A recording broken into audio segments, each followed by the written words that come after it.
Today I wanted to take just a few minutes to introduce you to Two Men by Dennis Johnson. To start, Dennis Johnson was born on July 1st, 1949 in Munich, Germany, but he grew up in the Philippines, Japan, and DC. He died on May 24th, 2017, so just last year, at in the Sea Ranch, California. And ultimately, he died of liver cancer, which was likely developed due to his drinking and drug using habits from his earlier in his earlier years. He held a BA in English from the University of Iowa, and he earned his MFA in creative writing at Iowa's Writers Workshop. He was a student of Raymond Carver, who you may recall is the author of Cathedral. So it's likely you'll see some overlap in not necessarily the content of their work, although there are similar themes, but also in the writing style. You can certainly see an influence of Raymond Carver in Dennis Johnson's work. Dennis Johnson wrote a number of novels, short story collections, poetry collections, plays, and nonfiction pieces. There are way too many to name. There were a ton of novels, and his work was widely accepted and critically acclaimed, and most writers liked his work, most readers liked his work. He, again, was highly acclaimed. He has several notable novels: Angels in 1983, Tree of Smoke in 2007, Train Dreams in 2011, and his short story collection, Jesus' Son, in 1992. I didn't notate the novel on this list, but he actually published his first novel at the age of 19. So he had a long-standing writing life. However, in 1983 is when things really picked up for him. He had many awards and recognitions, and this list was adapted from the Dennis Johnson Wikipedia page, and this is only a few of his awards and recognitions. In 1986, he was awarded a Guggenheim Fellowship. In 1993, a Lannan Fellowship in Fiction. In 2002, an AGA Kahn Prize for Fiction from the Paris Review, which is one of the penultimate literary journals. He won the National Book Award for his novel Tree of Smoke in 2007. He was a finalist for the Pulitzer Prize in Fiction for Tree of Smoke in 2008. In 2012, he was a finalist for the Pulitzer Prize in Fiction for Train Dreams. And in 2007, he was awarded posthumously, so after he died, a Library of Congress Prize for American Fiction.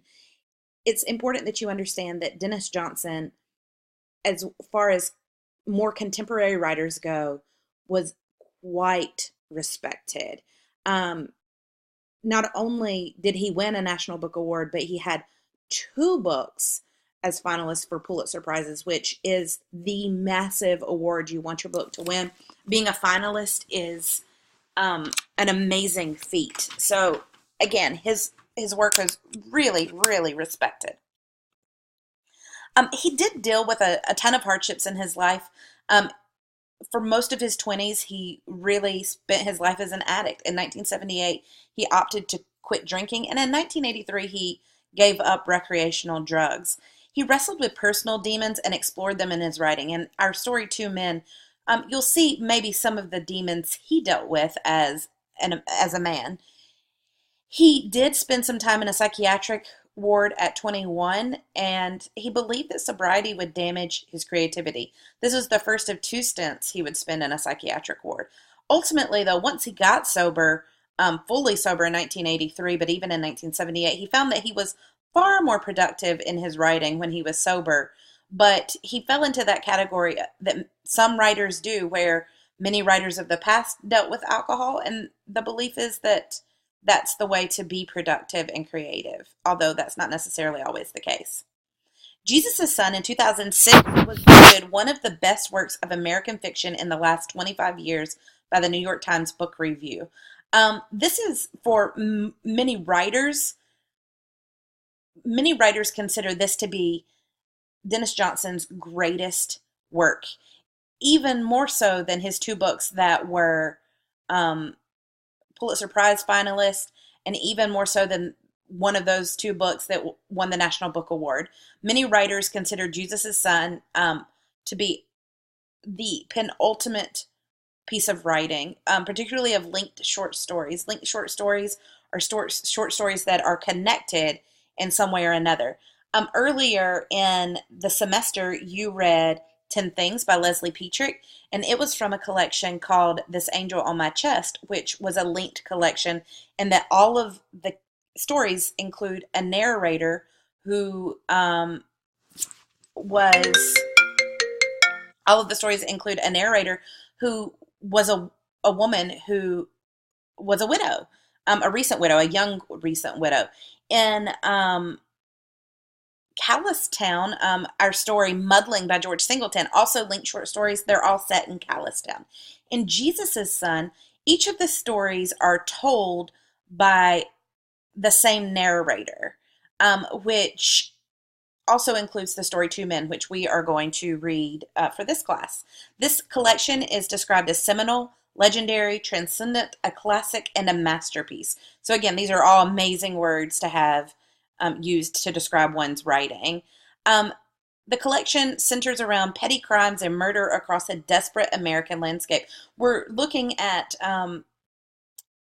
people below the poverty line, likely people who are down on their luck, people who are more everyday. They're not, and it's not everyday people, because many of these people are strung out or are alcoholics or are really struggling. But this is not your elite crowd that you're seeing in this story. This narrator was thought to appeal to people in 12-step programs, such as AA and things of that nature. We see this narrator, and we don't see it as much in Two Men, but really stumbling along his life as an addict. And it's often thought that Johnson recalled much of his experience while he was not sober in his 20s to really develop this work. There are a variety of recurring ideas and themes in Jesus' Son. All of his works, even Jesus' Son, often feature junkies, down and out travelers, drifters, violent men in the U.S. and abroad. We'll see this idea of junkies and people who are down and out and violent men all in Two Men when you read it.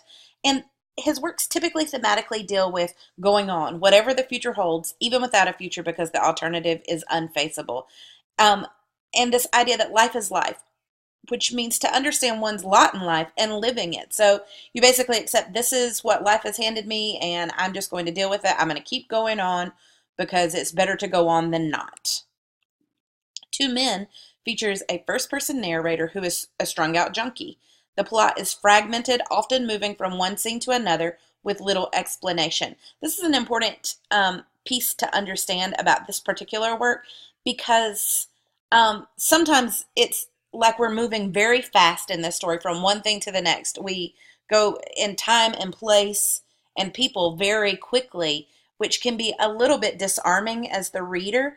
But it's because of the mindset of this strung out junkie. We're meant to be experiencing what it's like to be in the mind of someone who is maybe a touch illogical, maybe a touch strung out, maybe a touch irrational.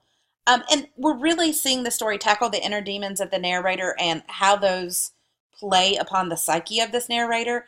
And we'll notice that this story uses minimalism. It is minimalistic in style, much like that of Raymond Carver, much like that of Hemingway. Speaking of Hemingway, Dennis Johnson has often been compared to Hemingway in writing style, so perhaps you'll see something that looks similar by way of writing style to Hemingway that you can pick up on as well. So again, major influences here: Hemingway, Raymond Carver, and we're going to see these people, and we're getting a little bit of that slice of life fiction where we're getting just a little glimpse into a moment in this character's life. As you're reading, if you have questions, let me know. Otherwise, I look forward to reading your discussion responses.